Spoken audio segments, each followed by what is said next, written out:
이곳에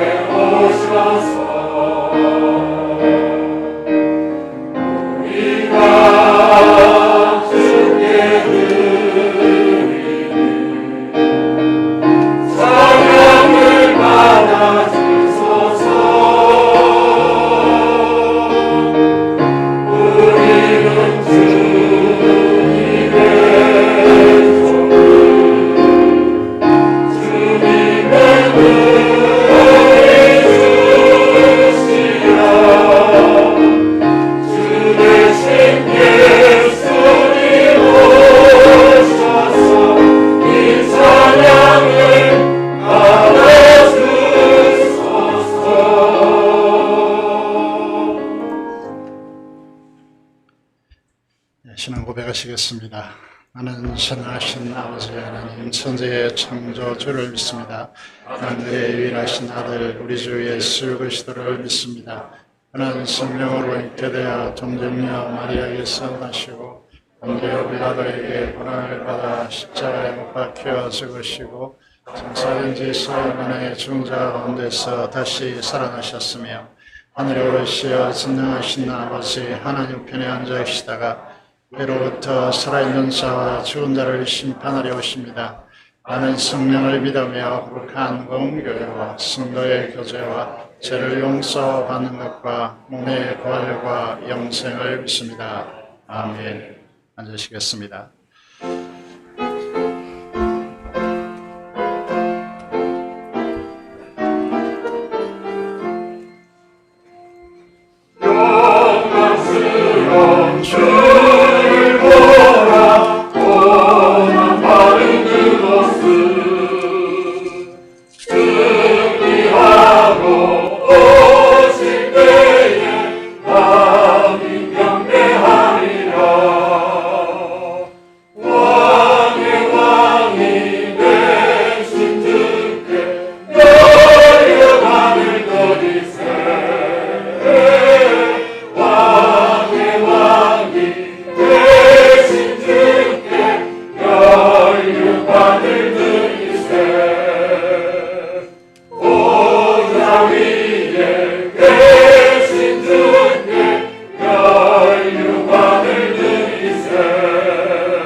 함께 기도드리겠습니다. 삶의 주인이시며 주관하시는 하나님 아버지, 한 해의 반환점을 돌아 후반기의 첫 주일을 맥주 감사절로 하나님께 감사의 예배를 드리니 감사합니다. 6개월을 뒤돌아보매 모든 것이 하나님의 은혜입니다. 인애와 어와 화평이 함께하며 진리는 땅에서 솟아나고 하늘에서 굽어보는 삶을 주관하시는 여호와 하나님께서 좋은 것을 주시며 그 산물을 내려 우리에게 주심에 주님의 엄청난 사랑에 가망이 없고 힘이 없는 우리에게 해방과 회복을 주시니 하나님의 은혜의 은총입니다. 지난 시간 뒤돌아보면 입술로만 부르짖었으며 주님을 찾는 부끄러운 삶입니다. 주님께서 피땀으로 겟세마네 동산에서 기도하실 때 잠자는 제자의 모습, 변화산에서 고난을 준비할 때 옆에서 초막을 꿈꾸며 세상의 꿈을 꾸는 베드로의 모습이 우리의 모습처럼 되는 것을 이 시간을 통하여 용서하여 주시옵소서. 오늘은 온 교우가 한 마음으로 맥주 감사절을 지킵니다. 감사를 하나님께 드립니다. 뿌림과 그둠의 진리를 깨닫게 하시고 형식적이고 습관적인 예배가 되지 않고 땀과 눈물로 거두는 열매, 아름다운 열매를 소원합니다. 몸과 마음을 정성을 다하여 하나님 예배에 감사의 제단을 인도하게 하시고 오늘을 시작으로 우리의 삶과 교회가 감사의 열매로 맺게 하시고 반년의 시간이 감사의 열매로 채워지도록 하소서. 오늘 겪는 시련이 더 온전한 공동체, 세상을 향한 빛과 소금이 되어 달라고 기도합니다. 언약적 사랑을 넉넉하게 베풀어 주시옵소서. 감당한 믿음의 사람으로 자라기까지 참고 기다리심에 함께 하늘의 부르심을 받은 거룩한 형제들과 예수를 깊이 생각하며 예수를 아는 지식이 신앙의 지지대가 됨을 알게 하는 믿음의 길에서 이탈하지 않는 복을 내려주시옵소서. 주를 향한 노종들의 발걸음 하나하나 축복하시어 하늘의 소망이 꽃들로 이루어지게 하시고 부모님의 병환, 형제 자매의 아픔이 가족 개개인에게 영육의 힘듦이 있음을 알기에 우리의 머리털까지 세시는 하나님의 세밀한 손길로 보호하여 주시고 인도하여 주소서. 7월 이후에 있는 교육부에 속한 유년부, 학생부, 청년부의 모임에 준비에서부터 시작과 마침까지 함께하여 은혜의 바다에 빠지게 하시옵소서. 기원합니다. 그 모임이 함께하기를 기원합니다. 교회가 준비하시는 말씀 사경에 교회 증축의 준비, 목장교회 활성화, 여러 가지의 요소마다 주님의 손길이 필요합니다. 함께하여 주소서. 예배를 섬기는 일꾼들의 손길에 겸손의 아름다움, 입술에는 사랑의 말씀을 주시며 주의 모든 축복을 내리게 하소서. 찬양대와 찬양단을 통하여 주를 향한 아름다운 찬양을 흠량하여 주시고 말씀 전하시는 목사님을 통하여 감사의 메시지를 마음 깊이 각인시켜 주시고 푸르는 복음을 잊기를 원합니다. 함께하여 주시기를 원합니다. 영혼을 향하는 삶, 영원한 대제사장이신 예수 그리스도의 이름으로 기도합니다. 아멘.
기도드리겠습니다. 하나님 아버지 감사합니다.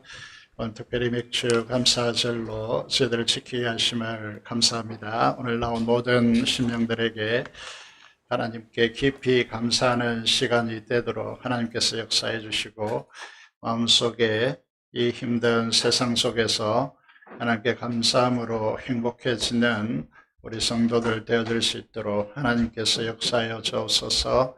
간절히 간구한 기도를 하나님께서 연락하여 주시고 우리의 찬양을 흠량하여 주시며 이 시간도 하나님 존재 앞에 나와서 하나님 앞에 간절한 소원으로 간구하는 모든 기도가 하나님께 연락될 수 있도록 아버지께서 역사하여 주시옵소서.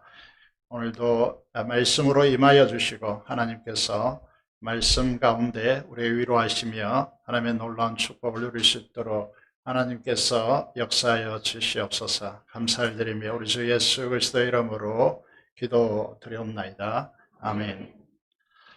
하나님의 말씀은 신명기 16장입니다. 16장 9절에서 12절의 말씀 보도록 하겠습니다.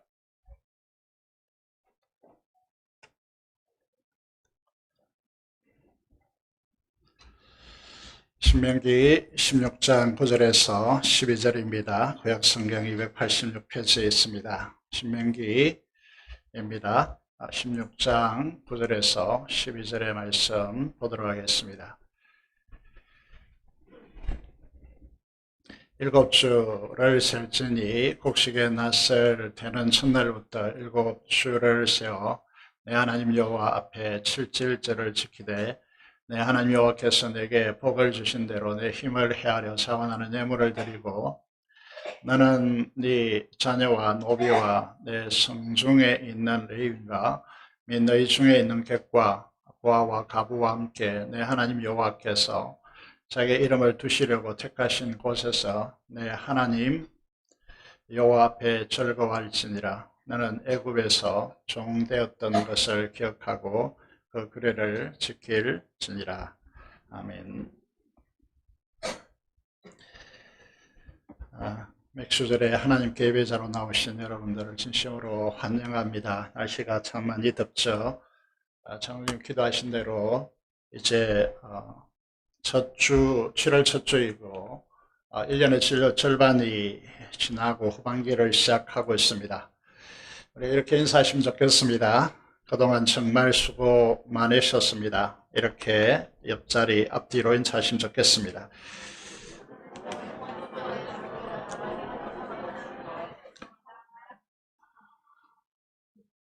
네, 그리고 다시 한번 인사하겠습니다. 우리 교회가 계속해서 강조하는 대로 성령 충만합시다. 이렇게 인사하시면 좋겠습니다.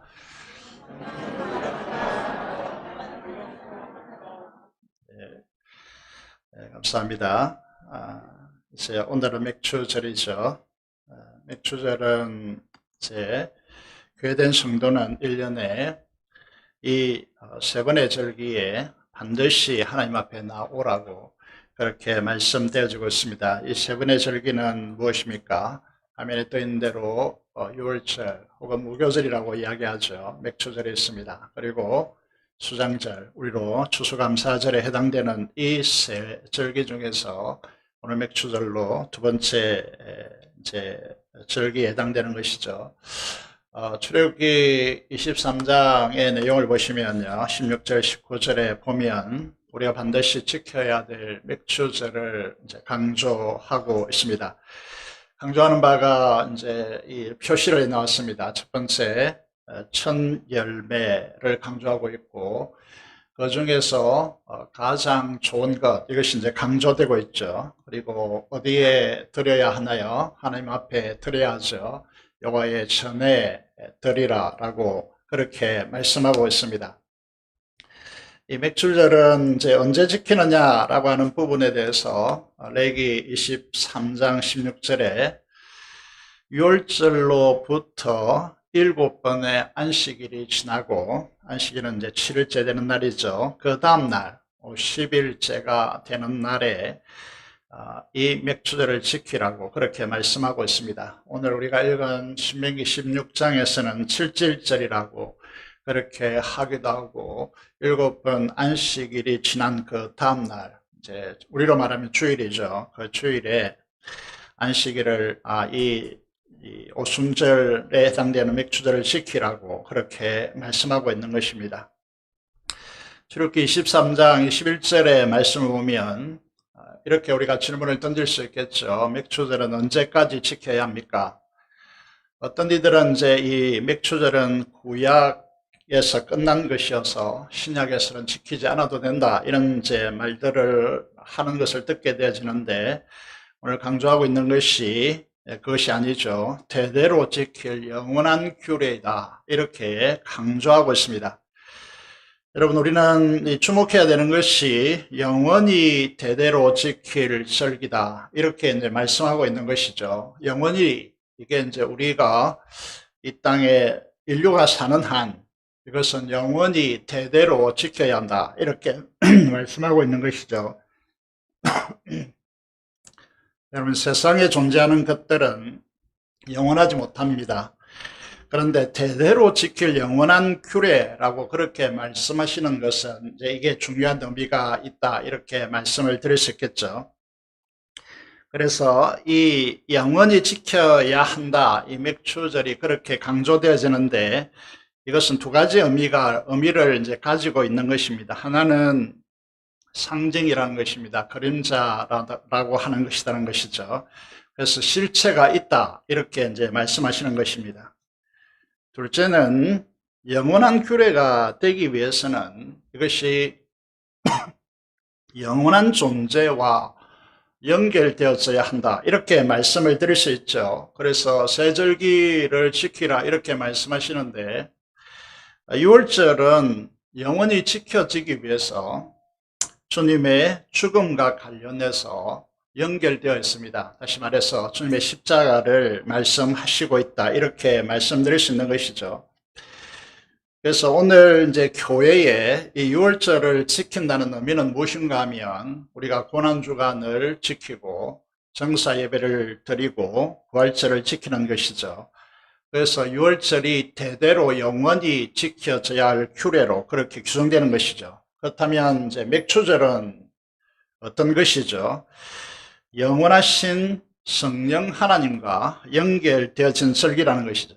그래서 맥주절의 실체는 무엇인가 하면, 오순절 성령 하나님의 오심과 관련되어져 있다라고 하는 것을 우리가 생각을 하는 것이죠. 맥주절은 6월절로부터 7이라고 하는 숫자는 이제 구약 교회 시대의 완전수라고 그렇게 알려져 있습니다. 이것이 7번이 지나서 이튿날, 주일이죠. 오순절에 감사를 대대로 영원히 지키라고 그렇게 말씀하고 있습니다. 여기 보시면 출발을 어디서부터 출발하고 있느냐 하면, 6월절로부터 출발하여 7번이 지난 그 다음날, 이렇게 규정하고 있습니다. 왜 6월절부터 시작하라고 하느냐 하면, 우리의 감사는 예수 그리스도의 십자가 은혜 없이는 결코 감사하는 존재가 되지 못한다라고 하는 사실을 강조하기 위한 것입니다. 감사가 가능하기 위해서 우리 속에 있는 제가 가져오는 탐욕이 주님의 십자가와 함께 죽음으로 끝나야 감사가 시작될 수 있다는 것이죠.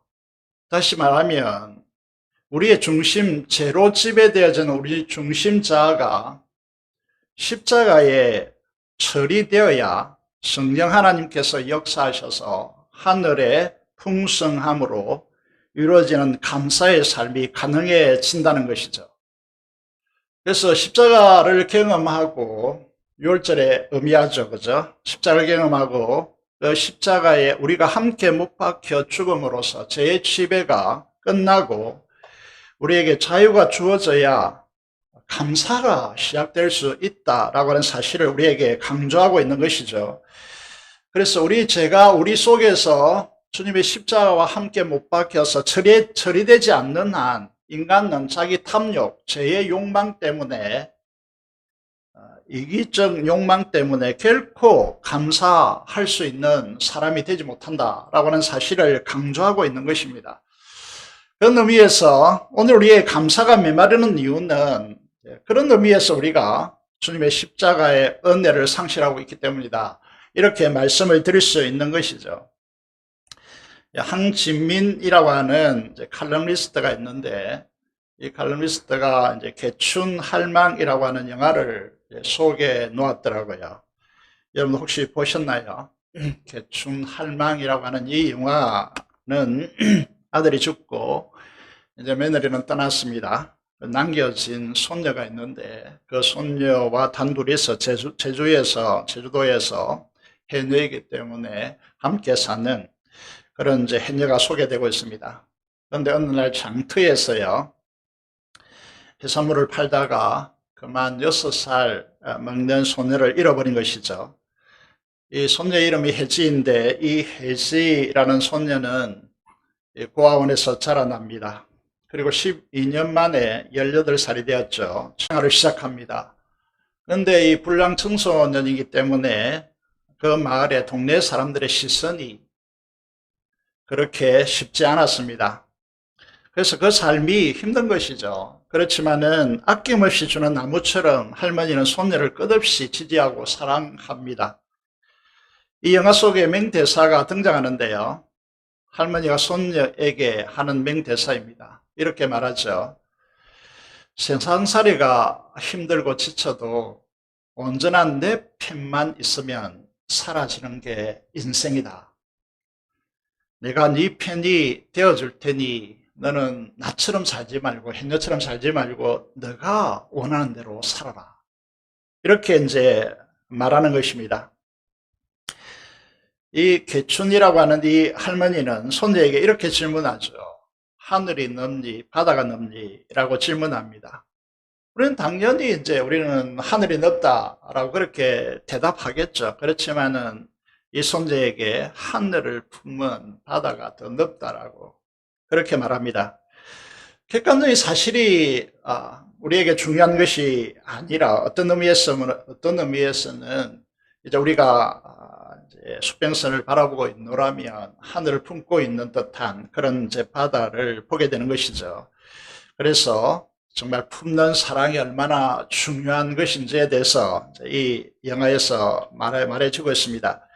결론을 이렇게 이 칼럼니스트는 마무리하고 있는데요. 할머니의 손녀를 향한 무조건적인 믿음, 무조건적인 사랑, 편견 없이 이 해지 속에 있는 미술의 재능을 알아봐주고 그 길로 인도하는 선생님 때문에 버림받은 손녀 혜지의 내면의 상처가 치유되고 변화되었다라고 하는 이제 이 글을 결론으로 쓰고 있습니다. 참 휴먼 드라마가 무엇인지 그 진술을 보여주는 영화라고 할 수 있습니다. 그런데 성경은요, 이것과 비교되지 않는 무조건적인 사랑, 자신의 전부를 던져 내 편이 되어주신 놀라운 한 분을 우리들에게 소개하고 있는 것이죠. 그분은 전능하신 창조주이시고 영원하신 하나님이신 성자께서 육신의 몸을 입고 사람이 되어 이 땅에 찾아오셨고 우리 죄를 자신의 죄로 짊어지시고 지옥의 형벌을 상징하는 십자가에서 하나님께 버림받는 영적 죽음에 처해지는 것이죠. 자신의 생명을 의미하는 피를 흘림으로써 우리 죄의 대가를 자기 생명으로 지불하시고 우리를 지옥의 형벌에서 구원하셨습니다. 그리고 지긋지긋한 우리를 괴롭히는 죄의 지배를 끝낸 것이죠. 그리고 피조물인 우리들 안에 들어와서 우리와 연합하기 위해서 자신의 동일한 존재가 되도록 자신에게 부여되신 그 영광을 우리에게 주신 것입니다. 이게 어디에 놀랍게 펼쳐져 있느냐 하면 우리가 7월 달부터 시작하는요, 큐티, 히브리서입니다. 오늘 주일 아침에 정말 가슴이 먹먹하도록 하는 이 말씀을 우리가 보게 되는 것입니다. 여러분에게 있는 최고의 가치는 무엇입니까? 여러분이 가진 최고의 가치는 무엇입니까? 그 가치는 어떻게 매기느냐 하면 그것을 내가 얻기 위해서 지불한 값이 얼마냐에 따라서 그 가치는 평가되어지고 가치 매김이 이루어지는 것이죠. 사랑하는 여러분, 우리가 때때로 전도를 하거나 또 성도들을 위해서 기도할 때마다 이런 이야기를 할 수 있습니다. 우리가 그리스도인으로 산다는 것, 그리스도인이 된다는 것은요, 천운, 하늘에 운이 없으면 안 되는 것입니다. 천운이 없으면 이거는 안 되는 일이다라고 생각을 할 때가 많습니다. 여러분의 가치는 얼마만큼의 가치가 있습니까? 그래서 우리는 그 가치를 어떻게 자리매김하느냐 하면 예수님 짤이다, 이렇게 표현을 쓰는 것이죠. 가슴이 울컥하잖아요. 나 같은 자를 구원하시기 위해서 전 우주보다 귀한 예수님의 생명의 대가를 우리를 위해서 지불하시고, 여러분, 하나님의 영광, 인간이 가히 상상할 수 없는 하나님의 영광이 우리의 영광 되도록 그것을 부여해 놓았잖아요. 그래서 이 우주에서 가장 값진 존재가 바로 우리들임을 분명히 하고 있습니다. 한 분의 설교를 듣는데 이런 표현을 하더라고요. 자신도 책을 읽게 되는데 그 책에서 이렇게 소개되는 내용이라고 하면서 예수님의 눈은 비둘기의 눈을 닮았다, 이렇게 이야기하더라고요. 그분은 너무 가난해가지고 집 한 칸이 없어서 때로는 처마 밑에서 비둘기와 함께 잔 적이 많았다고 하면서 비 오는 날에 이 비둘기가 우는 소리를 들으면 너무 처량하게 들린다는 것이죠. 마음이 슬퍼진다는 것입니다. 그 비둘기는 눈의 특징이 무엇이냐 하면 이게 이 곁을 보지 못하고 한 방향만 볼 수 있다는 것이죠. 그래서 예수님의 눈이 왜 비둘기 눈을 닮았을까요? 예수님께서 십자가 위에 달려서 못 박히고 창에 찔러 피 흘리시잖아요. 죽어가면서 그 막바지 절대절명의 순간에 주님께서 어떻게 하십니까? 우리가 너무 잘 알고 있죠. 주님은 엘리 라마 사박다니, 세상에 호소를 하지 않고요, 사람들에게 그 억울함을 토로하지 않고 오직 어디만 바라보십니까? 하나님만 바라보십니다. 그리고 오직 누구에게 호소합니까? 하늘 아버지에게 호소하시는 거죠. 나의 하나님 어찌하여 나를 버리시나이까? 라고 호소하는 것이죠. 이 버리심이요, 우리는 상상할 수 없는 고통을 동반하는 것입니다. 다시 말해서 영적 죽음이 하나님께 버림받는 것입니다. 하나님께 분리되는 것이죠. 그런데 그 아들의 호소를 외면하면서 마치 자기가 피를 흘리는 것처럼 우리의 구원을 위해 지옥의 형벌을 받고 있는 아들의 그 호소를 외면하는, 그러면서 그 눈빛을 바라보는 아버지의 마음은 어떤 마음이었을까요? 우리가 이 은혜를 안다면요, 왜 6월절부터 감사를 시작해야 되느냐라고 하는 이 문제는요, 이 십자가의 놀라운 사랑의 은혜를 알아야 인간이라는 이 존재가 감사가 시작된다는 것이죠. 여러분, 그래서 6월절부터 카운팅 해라고 그렇게 말씀하시는 이유가 여기서부터 여러분 이 십자가의 은혜를 알아야 인생이 감사하는 인생으로 바뀔 수 있다는 거죠. 여러분이 십자가를 경험하지 못했다, 이런 감사는 그건 억지로 되는 것이죠. 그거는 참다운 감사가 있을 수가 없는 것이죠. 누가복음 17장 11절에 보면 예수님께서 10명의 나병 환자를 치료하신 사건이 나오죠. 이 나병은요, 불치병이었습니다. 그 당시. 그리고 이게 가족과 격리되어 고독하게 살다가 죽는 질병입니다. 나병은 무엇을 보여주느냐 하면 바로 인간의 죄에 지배당하는 그 상황을 적나라하게 우리에게 보여줍니다. 이 실존을 보여주는 것이죠. 고통스럽고요. 여러분, 고독과 또 소요와 죽음에 처해 있는 인간의 실상을 이 나병은요, 고스란히 우리에게 보여줍니다. 이 나병 환자 10명이요.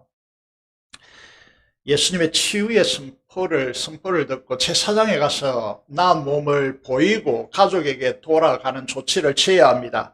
그래서 제사장에게 가라고 이제 하는데 가다가 길에서 자기들이 깨끗하게 되어진 사실을 확인하게 되어집니다.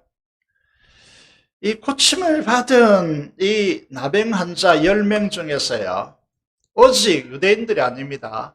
오직 사마리아 호넬입니다. 우리로 치면 호넬아만이, 사마리아 여인만이 이제 주님께 와서 감사를 편 것입니다. 여러분, 우리는 이런 말을 하죠. 짐승도 은혜를 안다고. 이 우리의 구원과 하나님의 영광과 그 하나님 나라를 대가 없는 일방적인 선물로 이게 은혜라고 표현합니다. 이걸 주시기 위해서 우리에게 무엇을 하셨는가라고 하는 것이죠. 그래서 이 은혜를 알아야 감사하는 인생이 된다라고 하는 것이죠. 그래서 하나님은 성경에 곳곳에 우리들에게 하나님의 구원받은 언약 백성들에게 감사를 요구하고 있다는 사실을 성경에서 곳곳에서 우리가 확인하게 되어지는 것이죠. 왜냐하면 이 감사는요, 하나님의 자녀로서 참 행복을 누리는 키를 열고 있기 때문이다. 이렇게 말씀을 드릴 수 있죠. 여러분, 하나님이 무엇이 부족해서 우리에게 감사하라고 하시는 것일까요? 10편 50편 소개해놨지만은 10편 50편 10절에서 13절에 보면 이런 내용이 이제 있습니다. 하나님께서 모든 산의 새들과 짐승들과 세계와 그 충만한 것이 하나님의 것이다 라는 사실을 증명하고요. 특히 하나님은 영이십니다. 그러니까 육신을 가지고 있는 영적 존재인데 하나님께서 이렇게 말씀하십니다. 수소의 고기를 먹겠느냐, 염소의 피를 마시겠느냐. 그래서 하나님은 황소를 드림보다 진정한 감사로 하나님을 경배하는 것을 기뻐하신다. 이렇게 이제 말씀하시는 것이죠. 그래서 왜 하나님께서 필요로 하지 않는 이 감사의 예물을 하나님께 드리라고 하시는 것이냐면, 이 감사를 통해서 우리는 하나님 나라의 영광과 그 풍성함으로 오는 축복을 누리는 키를 열어놓았기 때문에 감사하라고 그렇게 말씀하는 것이죠. 다시 말하면 하나님 나라의 생명과 그 풍성함을 누리는 문을 여는 열쇠가 감사라고 하는 것이죠. 에베소서 5장 20절, 이 데살로니가전서 5장 18절을 소개해 놨습니다. 여기 보시면요, 에베소서 5장 20절에 이 문장은요, 잘 알 것입니다. 18절부터 시작되어지는 것으로서 술 취하지 말라, 이는 방탕한 것이 오직 성령의 충만을 받으라 라고 하는, 여기서부터 시작해가지고 어떻게 하라고 하십니까? 범사에 우리 주 예수 그리스도의 이름으로 항상 아버지 하나님께 감사라고, 이 감사가요 하나님의 분명한 뜻이라고 그렇게 분명하게 말씀하고 있다는 것이죠. 사랑하는 여러분, 이 그리스도인들에게 감사하는 인생을 살라라고, 그것도 여러분 적어도 1년에 3번은 구체적인 감사 예물을 가지고 하나님께 나와서 감사하라고 요구하는 것은요, 하나님께서 우리에게 하나님 나라의 그 풍성한 삶을 주기 위해서 감사하라고 하는 것이죠. 감사하지 않는 인생은 어떻게 될까요? 여러분, 이 세상을 그리스도인들이 살아가면서 비판하고 비난하고 불평하면 내가 행복해집니까? 행복해지지 않습니다. 불평하고 불만 가득한 삶으로 살아가는 사람들이 여러분, 내 곁에 있으면 내 에너지를 그 사람들이 빼앗아 가지, 그 사람으로 인해서 내가 행복해지지 않습니다. 감사하지 않는 사람들의 특징이 무엇입니까? 육신으로 그 힘을 삼습니다. 신앙의 형식을 분명히 갖추고 있다 할지라도 그 마음이 하나님에게서 떠난 사람들입니다. 이 사람들은 예수 그리스도 안에 있는 하나님의 나라의 그 영광과 부요함이 성령 하나님 안에서 생수같이 흐르는 오아시스가 있다는 사실, 바로 곁에 보이지 않지만은요, 예수 그리스도를 통하여 성령의 충만함 속에서 흐르는 오아시스가 바로 옆에 있는데 그걸 보지 못하고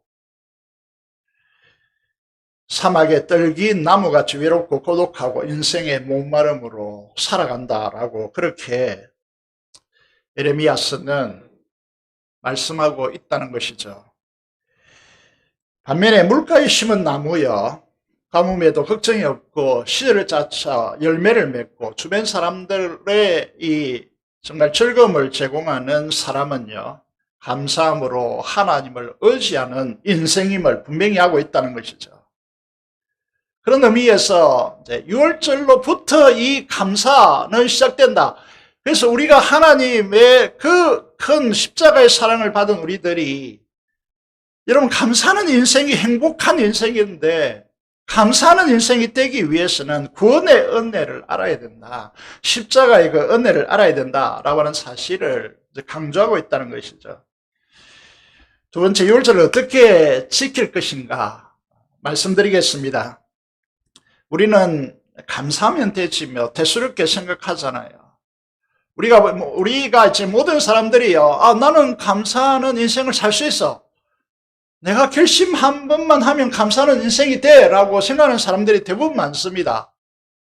그런데요, 그게 결코 쉽지 않다는 사실을, 내가 감사 노트 혹시 들어보셨습니까? 여러분, 감사 노트를 적어라 라고 하는 이제 교회 학교 과정에서 감사 노트를 적어봐라 이렇게 이제 말하는 부분이 있습니다. 그러면 일주일간의 감사 노트를 몇 번이나 적을 수 있을까요? 감사하기가 정말 힘듭니다. 거듭나지 않는 생내적 본성으로요, 결코 감사할 수가 없습니다. 은혜를 모르고 저버리는 것이죠. 이렇게 생각합니다. 내가 좀 넉넉하면 감사할 수 있겠지. 천만의 말씀입니다. 우리가 이렇게 생각하죠. 또 인류 인생의 연륜이 좀 쌓이고, 대체적으로 이제 어릴 때 꿈을 많이 꾸죠. 나는 무엇이 되겠다라고 이야기하지만 성장함에 따라서 그것이 너무나 많이 좌절되어지는 인생을 이제 경험하잖아요. 그러면서요, 생각하죠. 내가 좀 연륜이 쌓이면 감사하겠지.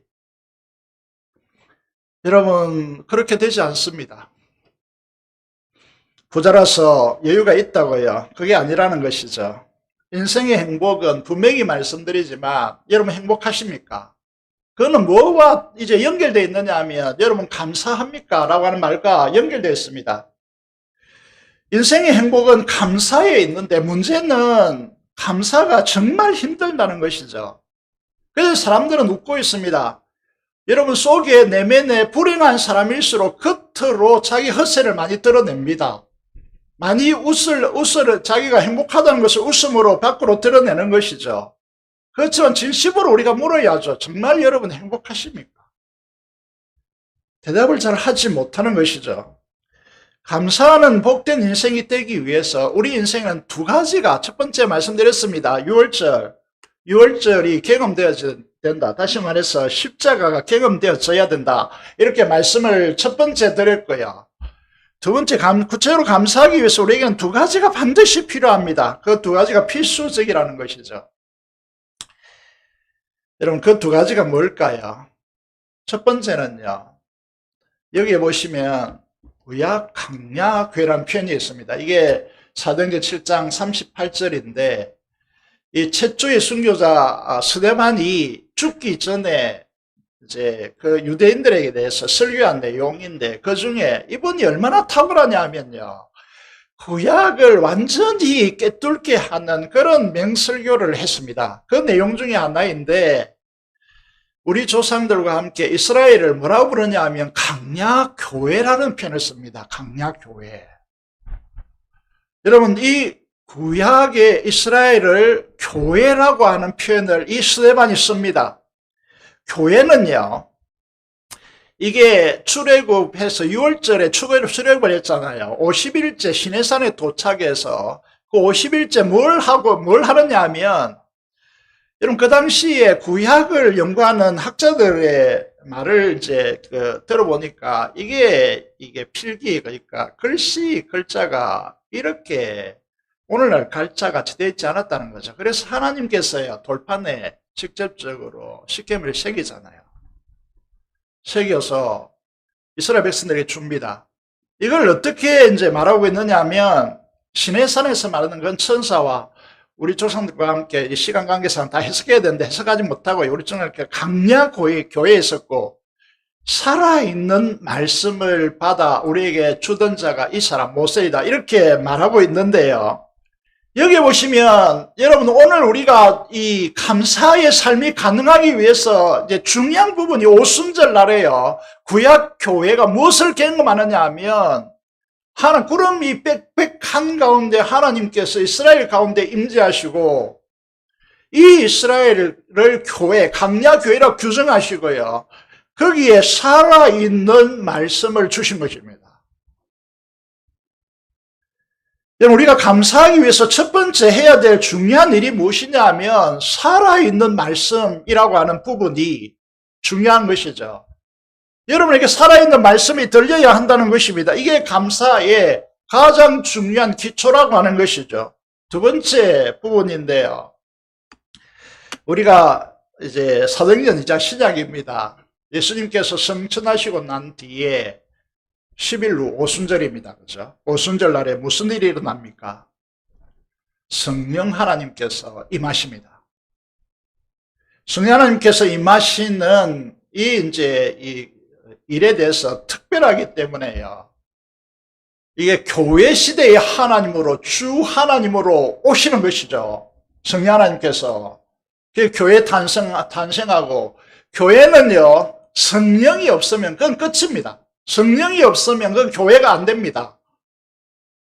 그래서 오순절날 신약에 교회가 탄생하는 설립되는 여기에 성령께서 오시는 것입니다. 오시는 증거들이 이제 이렇게 사도행전 2장에 적혀 있는 것이죠. 여러분, 이걸 통해서요, 우리가 어떻게 요약할 수 있느냐 하면, 맥추절에 감사하는 이 절기인데 누가 감사할 수 있느냐라고 하면요, 분명하죠. 성령께서 역사하셔서 이 말씀이 살아있는 말씀으로 우리에게 역사될 때 우리는 감사하는 교회, 감사하는 성도가 될 수 있다는 사실을 우리에게 말씀하고 있는 것입니다. 이 말씀요, 살아있는 말씀의 원리가 이제 우리가 읽은 신명기 16장 9절에서 12절까지 소개되어 있습니다. 첫 번째가요, 이렇게 말씀하고 있죠. 여기에 너희 다수, 그러니까 단수를 사용하고 있습니다. 너의 하나님 여호와의 임재 앞에서, 너의 하나님 여호와 앞에 이 감사절을 지키라. 가족 아닙니다. 우리 무리들 아닙니다. 한 사람 한 사람에게 이 맥추절을 너의 하나님 앞에 드리라고 그렇게 말씀하고 있는 것입니다. 우리는 감사절기에 이제 헌금을 하는 것이 우리 농사 짓는 게 아니니까. 그런데 옆 사람의 눈치 보고 옆 사람이 어떻게 하지? 이게 사람을 의식해서 드리는 절기가 아닙니다. 사람들이 어떻게 하지? 그것이 아닙니다. 우리 각자가 나의 하나님 앞에 이 감사절을 지키라고 말씀하고 있습니다. 두 번째 원리가 무엇입니까? 너희 하나님 여호와께서 네게 복을 주신 대로라고 말씀하고 있습니다. 여러분, 이 절기는 왜 학생부까지 다 오라고 하느냐 하면, 학생들은 그렇게 생각할 거예요. 부모가 야, 네 헌금해야지 오늘. 던져주면 그 받아가지고 헌금하는 그런 절기가 아닙니다. 여러분들이 생각하고, 여러분들이 구체적으로, 여러분 왜 여러분 봉투 일주일간에 주고 이렇게 하십니까? 여러분, 하나님이 필요해서 그런 거 아닙니다. 교회가 필요해서 그런 거 아니에요. 여러분들이 하나님 앞에 서서 감사하는 삶을 살아야 하나님의 복을 누릴 수 있다는 거죠. 여러분, 이 힘든 이 세상과 이 어려운 시대에서요, 얼마나 내가 고생해서 번 것인데, 하나님이 내게 무슨 복을 주시단 말이죠. 여러분들은 이제 어떤 사람이겠습니까? 우리가 잘 알죠. 은혜 요소라고 하는 찬양이 있습니다. 한번 우리의 삶을 좀 다른 각도에서 볼 필요가 있습니다. 좀 보세요. 우리가 누리고 있는 것들에 대해서 감사하는 마음이 있습니까? 아니면 당연하다고 여기고 있습니까? 여러분이 지금 누리고 있는 것들에 대해서 당연하기 때문에 감사가 안 됩니까? 아니면 하나님의 은혜이기 때문에, 모든 것이 하나님의 은혜이기 때문에 하나님께 감사가 너무나 당연시 되고 있습니까? 내가 누려왔던 모든 것들이, 내가 지금까지 걸어왔던 모든 순간이 그게 당연한 겁니까? 아닙니다. 하나님의 일방적이고 한없는 은혜라고 하는 이 사실을 깨달아야 감사가 되겠죠. 누가 그리스도인입니까? 누가 그리스도인이죠? 자신의 죄악된 실체를 알고 나에게 하나님의 은혜가 없다면 살아갈 수 없는 존재임을 아는 자들이 그리스도인입니다. 하나님의 은혜 없이는 살 수 없다. 이게 천명된 자들이 그리스도인이라니까요. 내가 사는 이것이 오직 너무나 당연하다라고 생각하는 것이 아니라, 이 찬양이 그렇게 하죠. 나의 호흡마저도 다 주의 것이라고 그렇게 고백하는 것이죠. 그래서 내게는 오직 예수뿐이라고. 여러분, 성령 하나님의 역사 안에서 살아있는 생생한 말씀으로 하나님께서 우리 각자에게 주신 은혜를 헤아려 헤아려 보아야 감사가 할 수 있다는 거죠. 계속해서 이제 그 표준은, 기준점은 6월절이라 주님의 십자가이다. 그렇게 말씀을 하고 있습니다. 세 번째요. 어떤 원리가 적용되는 것이죠. 내 힘을 헤아려. 그렇게 말씀하고 있습니다. 네 힘을 헤아려. 이 말이 무슨 말이죠?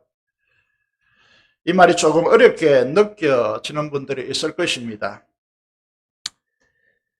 이제 이 하나님을 공경함으로 힘을 다하여 감사라, 이런 이제 표현인데 어려움이 있다면요, 이 말씀을 소개하겠습니다.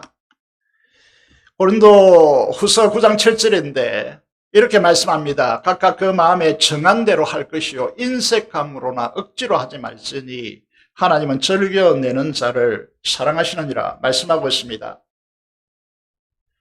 힘을 다하여 라고 하는 말은 하나님의 유월절 십자가 은혜부터 생각하여서 나에게 얼마나 하나님께서 은혜를 주셨는가 라고 하는 것을 헤아려서 마음에 작정하고 하나님 앞에 드리라라고 하는, 감사를 드리라라고 그렇게 요구하고 있는 것이죠. 여러분, 이 힘을 다하여 주님을 공경한다라고 하는 말을 이제 하시고요, 즐겨내는 자를 사랑한다, 이렇게 말씀하고 있습니다. 네 번째 원리는 뭔가 하면 이렇게 말씀드릴 수 있죠. 자원하는 예물을 드리라, 그렇게 말씀하고 있습니다. 자원하는 예물.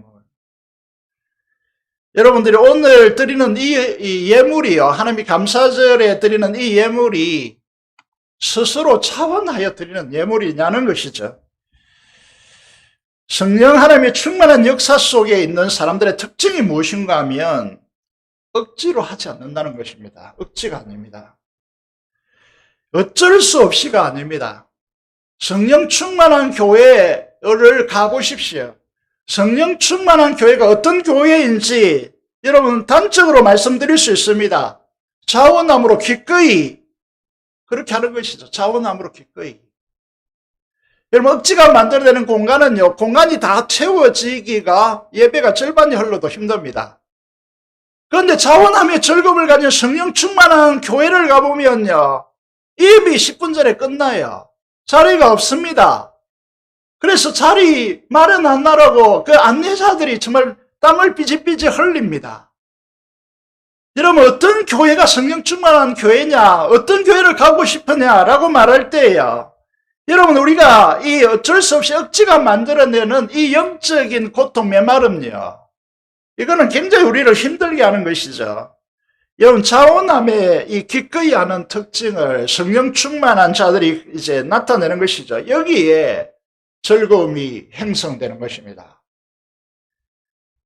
교회는요, 성과에 대한 대가를 지불하는 곳이 아닙니다. 여러분, 만약에 교회를 성과급 이런 개념으로 잡고 있다면 굉장히 이제 오해하는 것입니다.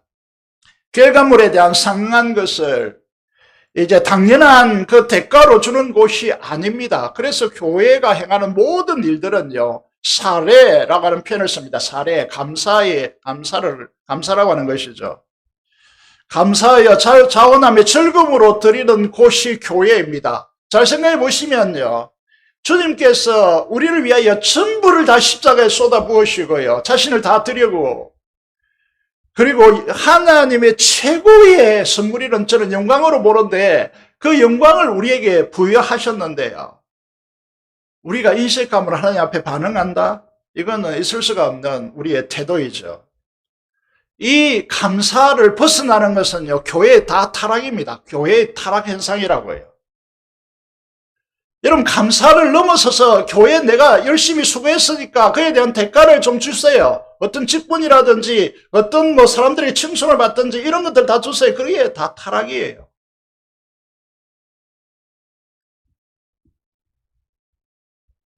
여러분, 성령 충만하면요, 자원함의 즐거움으로 오고 헌신하면 하나님께서 어떤 축복을 주시느냐 하면, 이것 때문에 하나님께서 우리에게 감사를 요구하는 것입니다. 글씨가 좀 작지만은요, 우리 말씀을 잘 알고 있죠. 고린도서 9장 8절의 말씀을 보면, 감사는 인생이 어떻게 하나님께 축복하시느냐. 하나님이 능히 모든 은혜를 너희에게 넘치게 하시나니 이는 너희로 모든 일에 항상 모든 것이 능력하여 모든 착한 일을 넘치게 하려 하심이라고 말씀하고 있습니다.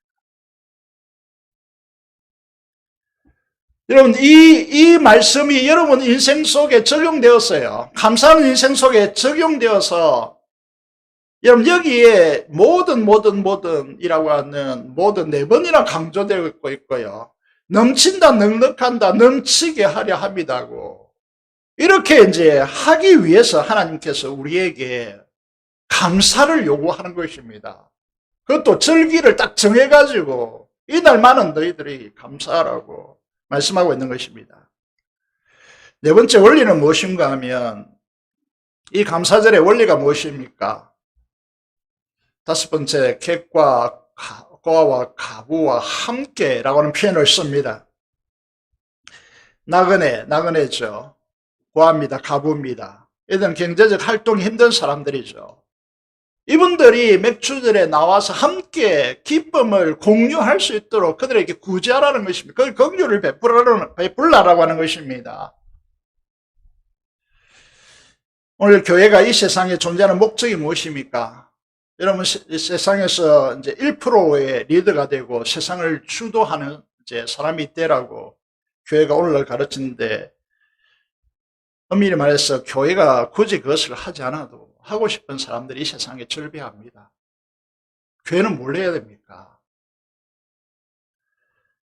나그네와 고아와 가부를 돌아보고 긍휼을 베풀고 구제해야 합니다.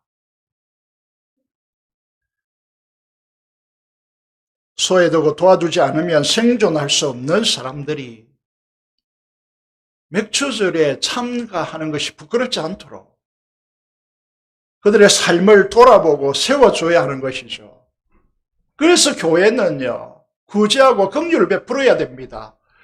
여러분, 교회가 여러분 자신을 위해서 내가 잘 먹고 잘 살기 위해서 교회가 존재하는 것이 아닙니다. 우리가 교회로서 이 이웃 사회에 소외되고 경제적으로 힘든 자들을 향하여 구제하라고 교회를 세우신 것입니다. 그런데 여러분 자신만을 살겠다고, 자신만의 평안을 추구한다고요, 이런 맥주절을 온전히 지키는 교회가 아니죠. 그래서 앞으로는 저희 교회가 이렇게 했으면 좋겠습니다. 맥주절 감사금 나오면 언젠가는 전부를 다 이렇게 이웃 구제, 긍휼을 베푸는데 다 사용했으면 좋겠습니다. 그런 날이 속히 왔으면 좋겠습니다. 여러분, 이 맥주절 감사하는 인생이야. 잠언 3장 9절 10절에 하나님께서 어떤 약속을 주시고 있느냐 하면 맥주 감사절요. 이게 처음 익은 열매로 하나님께 감사하는 절기죠. 잠언 3장 9절에 10절에 어떻게 말씀하고 있느냐 하면 내 재물과 내 소산물에 처음 익은 열매로 여호와를 공경하라. 그리하면 네 창고가 가득히 차고 내 즙들의 새 포도즙이 넘치리라고. 여러분, 이 한 말씀에서요, 모든 삶의 원리가 작동되는 거예요. 여러분, 이게 이제 처음 익은 열매로, 그 중에서 가장 좋은 것으로, 이 맥주절이 강조하고 있는 바인데, 그런 이제 것으로 여호와를 공경하면요, 그리하면 어떻게 된다고요? 하나님은 틀림없는 분입니다. 우리가 믿어야 될 부분이죠. 실현하지 않으십니다. 반드시 약속을 이루십니다.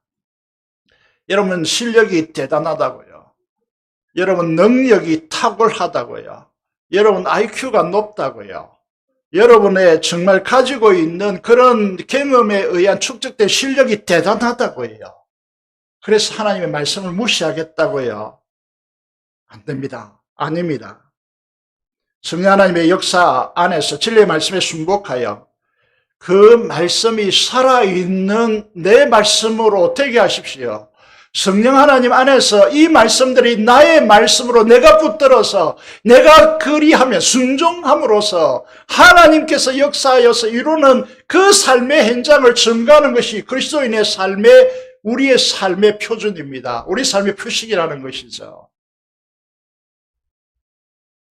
그리하며 내 순종의 신앙을 갖추십시오.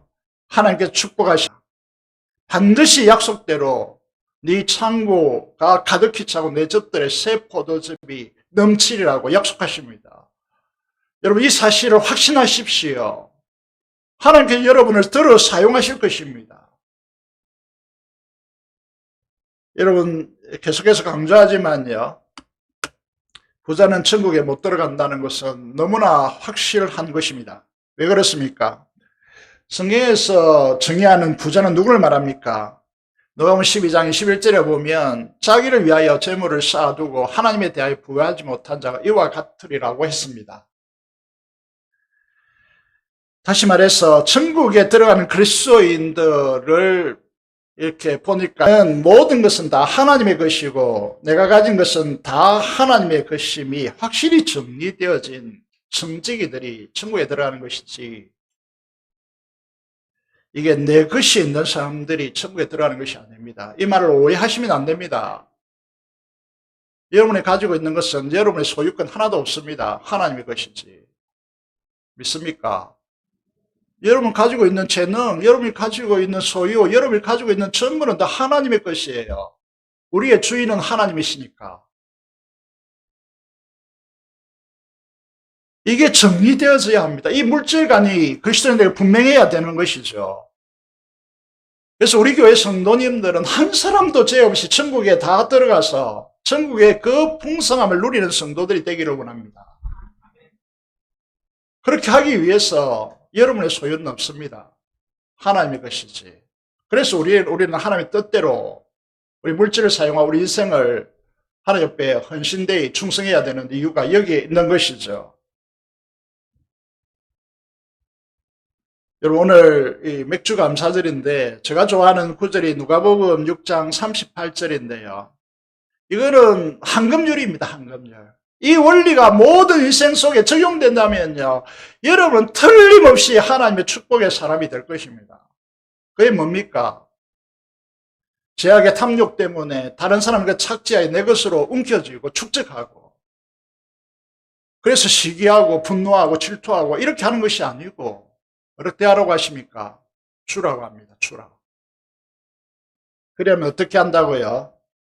너에게 도로 갚아줄 것인데 어떻게? 후이 떼어가지고, 대 아시죠? 그게 돼가지고 시골에 가면요, 장터에 가면 그걸 또 얹습니다. 얹어가지고 호복 싸우죠. 그 위에 또 얹어서 이제 주는 것이죠. 이 원리를 말씀하고 있습니다. 후이 떼어서 누르고 흔들어서 그 위에 또 넘치도록 하여 너에게 안겨주리라. 여러분, 죄의 결핍 가운데 살아가지 마십시오. 이건 불행한 삶입니다. 죄의 결핍 가운데 살면 불행한 삶입니다. 하나님께서 일건 이전해 드리고요. 하나님께서 쏟아부어 주시는 하나님 나라의 그 부요함으로 우리 인생이 살아가야지. 여러분, 제가 우리 교회 왔을 때 그때는 10,000원이 요즘 가치로 치면 얼마나 해야 되는지 모르겠습니다. 그때 이 절기는 10,000원 하시더라고요, 대부분. 지금 한 10만 원 좀 될까요? 제가 가감하게 이렇게 우리 교회 성도들이 축복의 삶을 누리기 위해서 절기연금을 11조 보너스 한번 더 타는 양으로 드리라고 제가 말씀을 드린 기억이 있습니다. 그렇게 하니까 어떤 분이 이러더라고요. 목사님 곧 쫓겨나겠네. 지금까지 버티고 있습니다. 어쨌든 하나님 앞에 대하여 인색하지 마십시오. 하나님 앞에 부의 드림으로 감사하십시오. 그러면 몇 배의 장사입니까? 부의되고 누르고 흔들어 넘치도록 안겨준다. 적어도 5배. 자, 맥주 감사절을 통해서 감사하는 인생으로 바꾸십시오. 6개월은 딱 살아가야 됩니다. 감사하는 인생으로. 언제 때까지요? 추수감사절까지. 6개월은 적어도 감사로 이렇게 살아가시고 6개월쯤 되면 힘이 좀 떨어지면 그때 추수감사절이 다가옵니다. 그때 또 감사무장하시고 감사하는 인생이 되십시오. 헤아려서 감사할 대상이 많잖아요. 그죠? 부모에게 감사하고 아내에게 감사하고 남편에게 감사하고 주변에 있는 사람들에게 감사하고 궁극적으로 하나님께 감사하고 그런 감사의 인생을 살아가시기 바랍니다. 여러분, 우리 자녀들도 우리들도요, 우리 부모 세대들도 감사하는 곳이 행복한 곳이고 감사가 넘치는 곳이 하나님의 풍성함이 넘치는 공간이고 감사가 충만한 곳이 성령 충만한 공간이고 그 성령 충만한 공간이 기쁨이 창출되어지는 공간이고요. 그래서 하나님의 넘치는 축복이 쏟아지는 공간이고요. 그래서 이 공간으로 우리가 살아가야 되는 곳이 재건부산 교회임을 확신합니다. 그래서 맥주 감사절을 통해서 여러분들이 하나님의 충만한 복을 누려가는 성도님이 다 되시기를 주님의 이름으로 축복드립니다. 기도를 드리겠습니다. 하나님, 감사하는 인생으로 바꿔주시고 십자가의 은혜부터 시작하여서 구체적으로 감사하는 우리의 삶이 되도록 하나님께 축복해달라고 민족복음화와 통일과 파송 선교사를 위해 산음성으로 기도하겠습니다. 기도하겠습니다. 살아계신 아버지 하나님, 은혜를 감사합니다. 우리를 불러주시고 감사하는 인생이 되게 해달라고 하나님께서 축복하여 주십니다. 하나님 아버지, 우리가 감사로 주께 드리는 삶으로 성령 충만과 풍성함을 누릴 수 있도록 우리를 축복하여 주시기를 간절히 손을 드립니다. 이 민족의 복음화, 이 지역의 복음화 이루어지게 하시고 속히 피 없는 통일을 주시고 파송된 선교사를 통하여 일하여 주시옵소서. 하나님 아버지, 있는 그곳에서 성령 충만함으로 이 시대적 위기와 어려움을 극복하여 하나님께 영광 돌릴 수 있도록 하나님께 축복하여 주옵소서. 우리 주 예수 그리스도 이름으로 기도드리옵나이다. 아멘. 찬송가 591장 찬송 드리겠습니다.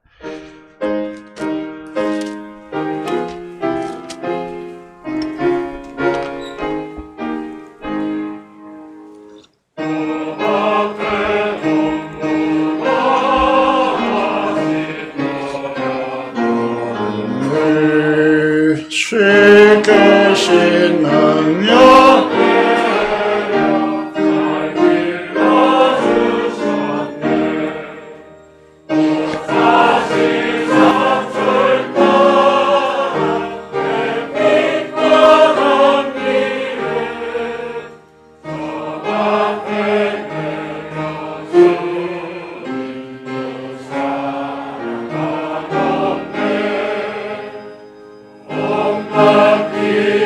Son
되신 아버지 하나님 은혜를 감사합니다. 오늘 맥주 감사절을 지키게 하여 주시고 우리가 감사해야 하는 이유를 깨닫게 하시고 범사의 모든 일에 항상 예수 그리스도 이름으로 하나님 아버지께 감사하는 인생을 살아서 하나님께서 주시고자 하는 하늘의 축복을 누려가기에 부족함이 없도록 우리를 축복하여 주시옵소서. 하나님 앞에 드리는 이 헌금을 흠량하여 주시고 주영과 11조 목적 헌금을 따라 하나님 앞에 헌신하는 주의 자녀들을 두 손들어 축복하여 주시고 특별히 감사로 제목마다 하나님 앞에 감사하는 주의 자녀들을 통하여 하나님의 이름이 높아지게 하시며 하나님의 영광을 크게 드러내는 삶이 되도록 하나님께서 역사해 주시며 그 기도에 응답하여 주셔서 하나님의 살아계심을 드러내어 하나님의 풍성함을 누려가는 귀한 성도들 되게 하여 주시옵소서. 이 시간 준비된 맥주 감사 헌금을 드립니다. 하나님께서 흠량하여 주시고 우리를 이 어려운 시대에서 살게 하시며 무엇보다도 6월절의 그 감사와 맥주들의 그 감사를 바라보며 하나님 앞에 감사하는 주의 자녀들에게 두 손들어 축복하여 주시고 하나님께서 약속하신 대로 모든 은혜, 모든 넘침이 삶에 가득해지도록 하나님께서 두 손들어 축복하여 주시고 가정과 직장과 하시는 사업처 위에 하나님께서 두 손들어 축복하여 주시고 늘 강건하게 붙들어 주시며 하나님께 큰 영광 돌리는 우리 성도들이 되도록 하나님께서 역사하여 주시옵소서. 감사를 드리며 우리 주 예수 그리스도 이름으로